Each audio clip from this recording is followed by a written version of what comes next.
नमस्कार मित्रों, सत्य संगीत चैनल के एपिसोड 27 में मैं सत्यजीत सत्यार्थी आपका स्वागत करता हूं। इस एपिसोड में प्रस्तुत करने जा रहा हूं, उसने गांधी को क्यों मारा। मित्रों, आज 30 जनवरी 2022 है। आज गांधी की पुण्यतिथि को मैं ये वीडियो बना रहा हूँ और इस वीडियो में यह समझने का प्रयास किया जाएगा कि गांधी की हत्या की क्या वजहें थी, उसने गांधी को क्यों मारा, यह समझने का प्रयास किया जाएगा। मित्रों, गांधी जी न सिर्फ देश की स्वतंत्रता के लिए प्रयास कर रहे थे, बल्कि वे भारतीय समाज में व्याप्त छुआछूत को भी खत्म करने का प्रयास कर रहे थे और इस प्रकार वे वर्ण व्यवस्था और जाति व्यवस्था को कमज़ोर कर रहे थे। वो एक समतामूलक समाज की स्थापना का प्रयास कर रहे थे। गांधी जी का जन्म एक हिंदू परिवार में हुआ था, लेकिन वे मुसलमानों सहित सभी संप्रदायों को साथ लेकर चलते थे और सबके लिए न्याय तथा समानता चाहते थे। गांधी जी अर्थात मोहनदास करमचंद गांधी का जन्म जिस परिवार में हुआ था, वो परिवार न तो ब्राह्मण था और न ही दलित। फिर भी गांधी जी ब्राह्मणों से भी प्रेम करते थे और दलितों से भी, वे सभी से प्रेम करते थे। वे ब्राह्मण विरोधी नहीं थे, लेकिन दलितों के उद्धार के लिए उन्होंने महान प्रयास किया।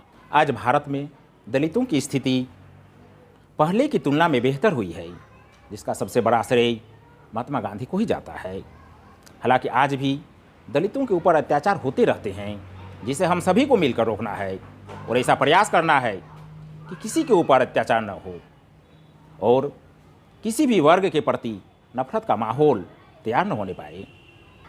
गांधी जी पृथकतावादी सोच के नहीं थे और सभी को साथ में लेकर आगे बढ़ना चाहते थे और सबका विकास चाहते थे, क्योंकि देश किसी एक वर्ग का नहीं, देश तो सभी का है, सभी वर्गों का और सभी लोगों का।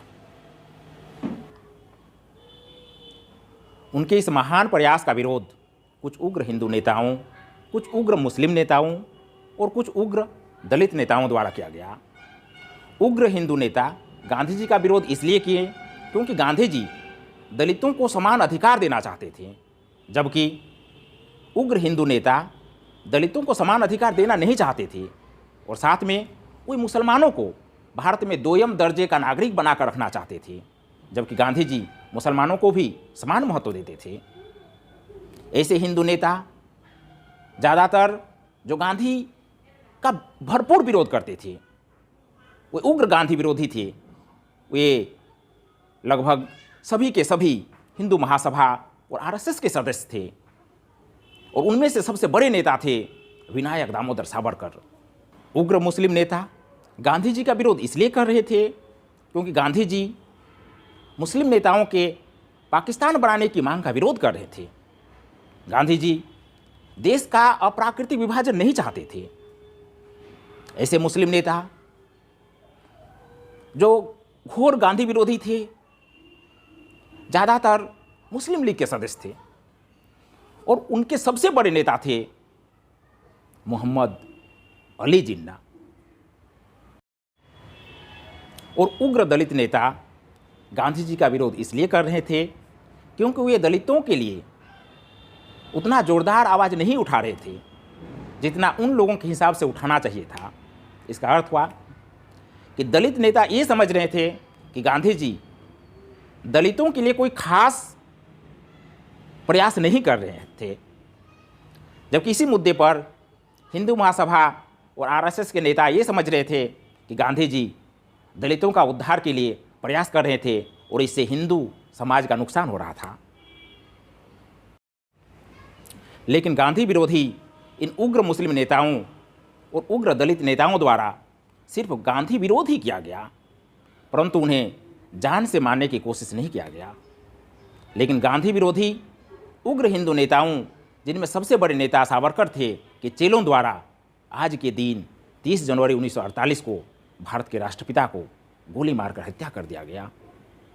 हिंदू महासभा के नेता सावरकर के चेलों और आरएसएस की विचारधारा द्वारा गांधी जी के शरीर को नष्ट कर दिया गया लेकिन उनका विचार सत्य, अहिंसा, समतामूलक समाज आज भी कायम है। आज भी न सिर्फ भारत बल्कि पूरा विश्व गांधी जी को अपना श्रद्धा सुमन अर्पित करते हैं।